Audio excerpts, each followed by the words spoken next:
पे जुकर आप चैनल से दोस्तों आपका इस चैनल बहुत बहुत स्वागत है। दोस्तों आज की वीडियो में हम लोग देखने वाले हिस्ट्री जो है हम लोग का सब्जेक्ट उसका अध्याय नंबर 2 दोस्तों राजा किसान और नगर का जो चैप्टर है हम लोग का अध्याय नंबर 2 का उसी का हम लोग most important selected question answer subjective देखने वाले हैं। अति लघु उत्तरीय प्रश्न हो जाएगा हमारा दोस्तों। सब्जेक्टिव प्रश्न को देखने वाले यहाँ पे हम लोग एग्जाम की दृष्टि से वेरी इंपॉर्टेंट ये क्वेश्चन आंसर होंगे। आप इस क्वेश्चन आंसर को जरूर तैयार करके जाइएगा एग्जाम में, है ना। शुरू से एंड तक जरूर बना रहिए, ठीक है। हम लोग इस वीडियो को शुरुआत करते हैं पहला क्वेश्चन से। क्या पूछा गया आ रहा है हमसे, क्वेश्चन कह रहा है दोस्तों महाजनपद क्या थे या महाजनपद कौन थे। आपके एग्जाम में आ जाएगा तो आपको उत्तर ऐसे लिखना है, बिल्कुल सिंपल शब्दों में आंसर तैयार किया है दोस्तों। आपको याद करने में कोई परेशानी नहीं होगी। आइए देखते हैं दोस्तों इसका उत्तर क्या है, देख लेते हैं। इस पूर्व 6वीं शताब्दी में भारतीय उपमहाद्वीप में विकसित बड़े और शक्तिशाली राज्यों को दोस्तों महाजनपद कहा जाता है ना। क्या है, इस पूर्व 6वीं शताब्दी में भारतीय उपमहाद्वीप में विकसित बड़े और शक्तिशाली राज्यों को दोस्तों महाजनपद कहा जाता था। और क्या है, बौद्ध ग्रंथों में 16 महाजनपदों का उल्लेख मिलता है दोस्तों। बौद्ध ग्रंथ में 16 महाजनपदों का उल्लेख मिलता है, जिसमें से क्या बोलते हैं मगध शक्तिशाली था दोस्तों, ठीक है। आपको मैं बता दिए, क्लियर हो गया होगा। आपके एग्जाम में 1 नंबर में पूछ सकता है दोस्तों, बौद्ध ग्रंथों में 16 महाजनपद का जो उल्लेख किया जाता था वो आपके एग्जाम में पूछ सकता है। बौद्ध ग्रंथों में कितने महाजनपदों का उल्लेख किया जाता है, तो आपको बताना 16 महाजनपदों का उल्लेख मिलता है ना। समझ में आ गया, आपको क्लियर हो गया। हम लोग नेक्स्ट प्रश्न को देखते हैं। आइए, बता दिया था मैं उसी टाइम क्वेश्चन क्या आ रहा है, यहाँ पे भी मिल रहा है। मगध के शक्तिशाली बनने का 2 कारण लिखिए। मैं बोला था ना 16 महाजनपदों में दोस्तों ये जो मगध है वो सबसे पावरफुल था, सबसे शक्तिशाली यही था दोस्तों, ठीक है। आपको समझ में आ गया। हम लोग प्रश्न को देखते हैं क्या है अच्छा से।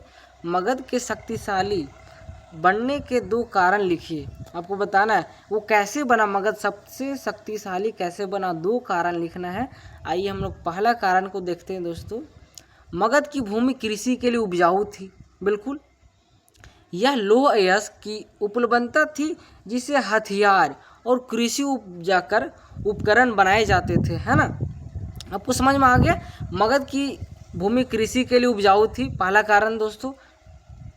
नेक्स्ट कारण है यहाँ लौह अयस्क की उपलब्धता थी, है ना। यहाँ पे लोहा मिल जाता था जिससे हथियार और कृषि उपकरण बनाए जाते थे, बिल्कुल क्लियर है आपको। हम लोग नेक्स्ट प्रश्न की ओर चलते हैं। पूछा जा रहा है नेक्स्ट प्रश्न है, तीसरा नंबर प्रश्न पूछ रहा है दोस्तों, मौर्य साम्राज्य की स्थापना किसने की। आपको बताना है मौर्य साम्राज्य की स्थापना किसने की। तो वो जो किए थे दोस्तों, उत्तर हमारा हो जाएगा चंद्रगुप्त मौर्य ने लगभग 321 ईसा पूर्व मौर्य साम्राज्य की स्थापना की दोस्तों। कितना में, 321 ईसा पूर्व की जो समय था उसी टाइम हुआ हमारा मौर्य साम्राज्य की स्थापना, बिल्कुल क्लियर होगा आपको। हम लोग नेक्स्ट प्रश्न देखते हैं। 4 नंबर प्रश्न पूछा जा रहा है, अशोक कौन था दोस्तों। आपको एग्जाम में आ जाएगा अशोक कौन था, आपको बिल्कुल घबराना नहीं है। मैं जैसे आंसर बता रहा हूँ आप वैसे याद कर लो, आपके 1 नंबर नहीं काटेगा एग्जामिनर, है ना। क्या लिखोगे आंसर आप, अशोक मौर्य वंश का प्रसिद्ध शासक था, बिल्कुल। आपको समझ में आया यहाँ तक। कलिंग युद्ध के बाद उसने दोस्तों हिंसा का त्याग करके धर्म के प्रचार पर जोर दिया, है ना। समझ में आ गया आपको अशोक कौन था सो, बिल्कुल। नेक्स्ट है 5वां नंबर प्रश्न पूछा जा रहा है दोस्तों, अशोक के अभिलेखों का क्या महत्व है, क्या उसका मतलब है। अशोक का अभिलेखों का क्या मतलब, वही बताया है यहाँ पे। देखते हैं क्या मतलब इसका दोस्तों। अशोक के अभिलेख उसके शासन, धर्म, प्रशासन और प्रजा के दोस्तों प्रति उसकी नीतियों की जानकारी देता है। ये प्राचीन भारतीय इतिहास के महत्वपूर्ण स्रोत है। समझ में आ गया अशोक के अभिलेखों का क्या महत्व है, बिल्कुल, और समझाने की ज़रूरत नहीं है। हम लोग नेक्स्ट प्रश्न की ओर देखते हैं, जल्दी से फटाफट से देख लेते हैं दोस्तों। 6ठा नंबर प्रश्न पूछा जा रहा है, गहपति किसे कहा जाता है। आपको बताना है गहपति किसे कहा जाता था। तो यहाँ पे बताना आपको उत्तर में, देखो, प्राचीन भारतीय समाज के बड़े भूस्वामी या गृहस्थ को गृहपति कहा जाता था दोस्तों। इसके पास भूमि, पशु और अन्य संसाधनों का अधिकार होता था। क्या कहा जाता था इन सबको? गृहपति कहा जाता था। समझ में आ गया आपको गृहपति किसे कहा जाता था? बिल्कुल। नेक्स्ट है हमारा 6ठा नंबर प्रश्न पूछा जा रहा है दोस्तों, गृहपति किसे कहा जाता है? ये हमने देख लिया। ये सॉरी दोस्तों, ये डबल टैप हो गया आंसर, इसको हम लोग स्किप करते हैं। 7वां नंबर प्रश्न देख जाते हैं हम। देखते हैं पंच चिन्हित सिक्के क्या थे? पंच चिन्हित सिक्के क्या थे? आइए क्या थे देखते, उत्तर हमारा हो जाएगा। प्राचीन भारत में प्रचलित ऐसे चांदी या अन्य धातु के सिक्के जिन पर अलग अलग चिन्ह अंकित होते थे दोस्तों, वह पंच चिन्हित सिक्के कहलाते थे। बिल्कुल क्लियर हो गया आपको। नेक्स्ट है हमारा श्रेणी क्या थी? श्रेणी क्या थी हम आपको बताते हैं। श्रेणी क्या थी, आइए जल्दी से देखते हैं। सामान्य व्यवसाय, समान व्यवसाय या शिल्प से जुड़े लोगों को, संगठन को दोस्तों श्रेणी कहा जाता था। क्लियर हो गया आपको। जो सामान्य व्यवसाय और शिल्प से जुड़े होते थे दोस्तों, उन सबको श्रेणी कहा जाता था। ये उत्पादन और व्यापार से जुड़े कार्यों को व्यवस्थित करती थी। इसे क्या कहा गया? श्रेणी कहा गया। बिल्कुल। नेक्स्ट है हमारा प्रश्न दोस्तों, पूछ रहा है मगध के शक्तिशाली बनने का क्या कारण है, बताएं। हम लोगों ने देखा था वहाँ पे 2 कारण को, हम लोग अब विस्तार से देखेंगे क्या कारण है ना। उत्तर हो जाएगा हमारा, मगध की जमीन उपजाऊ थी, ये हमने वहाँ भी देखा। और यहाँ की लोहे खनिज क्या बोलते हैं, यहाँ लोहे की खाने थी, वहाँ पे भी हम लोगों ने देखा। उस उत्तर पे लोहे का खाना था, गंगा नदी था दोस्तों, है ना। से खेती और व्यापार आसान था। ये सब गंगा नदी से खेती और व्यापार आसान था। साथ ही बिंबिसार दोस्तों और अजात शत्रु जैसे शक्तिशाली राजा हुआ करते थे। कहाँ पे? मगध में, है ना। इसी कारण क्या बोलते हैं, इसी कारण ना दोस्तों मगध सबसे शक्तिशाली राज्य बन गया। ठीक है, हम लोग अब देखते हैं दोस्तों, वहाँ पे हम लोगों ने देखा अति लघु उत्तरीय प्रश्न।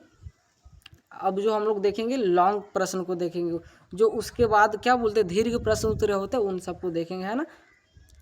मौर्य साम्राज्य की प्रशासनिक व्यवस्था कैसी थी?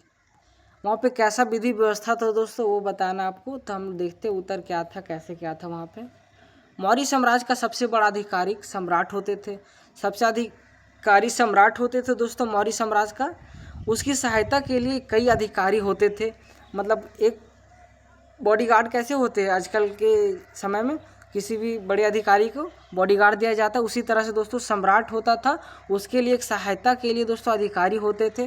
वे कर वसूलते थे, कानून व्यवस्था देखते थे और सेना संभालते थे। बिल्कुल, इसे साम्राज्य का शासन व्यवस्था व्यवस्थित रहता था। ये सब चीज़ें होते थे दोस्तों यहाँ पे, इसलिए यहाँ पे साम्राज्य का शासन व्यवस्थित तरीके से चलता था। आपको समझ में आ गया? बिल्कुल। नेक्स्ट है 11 नंबर प्रश्न पूछा जा रहा है दोस्तों, लोहे के उपकरणों से कृषि को क्या लाभ हुआ? लोहे के उपकरणों से कृषि को क्या लाभ हुआ? आइए देखते हैं क्या लाभ हुआ था। लोहे के हल और औजारों से जमीन जोतना आसान हुआ। सबसे पहला पॉइंट तो ये बनता है लोहा का उपकरण होने से। इससे अधिक जमीन पर खेती होने लगी और कृषि उत्पादन बढ़ गया। ठीक है, नेक्स्ट है प्राचीन नगरों का विकास कैसे हुआ? प्राचीन नगरों का विकास कैसे हुआ, आइए देखते हैं कैसे हुआ था प्राचीन नगरों का विकास दोस्तों। कृषि, व्यापार, शिल्प और प्रशासन के कारण नगरों का विकास हुआ दोस्तों। व्यापारिक रास्तों और राजकीय केंद्रों का दोस्तों आसपास बड़े नगर बनने लगे। इससे हमारा क्या हुआ? प्राचीन नगरों का विकास हुआ, है ना। 13 नंबर प्रश्न है दोस्तों हमारा, अशोक के धर्म की मुख्य बातें क्या थी? अशोक के धर्म की मुख्य बातें क्या थी, मेन बात क्या थे? आइए देखते क्या था मेन बात, है ना। उत्तर हमारा हो जाएगा दोस्तों, अशोक के धर्म की अहिंसा, दया, बड़ों का सम्मान और सभी धर्मों का सम्मान करने की बात कही गई, है ना। ये अशोक के मुख्य धर्म का ये बात था दोस्तों, है ना। क्या मेन का बात था, ये यहाँ पे आंसर में बताया गया। ठीक है दोस्तों, हमारा शायद ये अंतिम प्रश्न है 14 नंबर, देख लेते हैं जल्दी से। हम लोग फिर नेक्स्ट पार्ट लाएंगे इस चैप्टर का। अभिलेख इतिहास के लिए क्या महत्वपूर्ण है? अभिलेख इतिहास के लिए क्या महत्वपूर्ण है, आइए देखते क्या महत्वपूर्ण है। उत्तर हो जाएगा हमारा, अभिलेखों से हमें पुराने राजाओं, उनके शासन नीतियों और समाज के बारे में जानकारी मिलती है दोस्तों, इसलिए इतिहास का महत्वपूर्ण स्रोत कहा गया है। किसको? अभिलेख को, है ना। आपको वीडियो थोड़ा सा भी हेल्पफुल या थोड़ा सा भी इन्फॉर्मेटिव लगा हो दोस्त, तो एक लाइक, एक कमेंट तो शेयर बनता ही है दोस्तों। हम फिर मिलते हैं नेक्स्ट पार्ट लेकर, तब तक के लिए जय हिंद, जय भारत।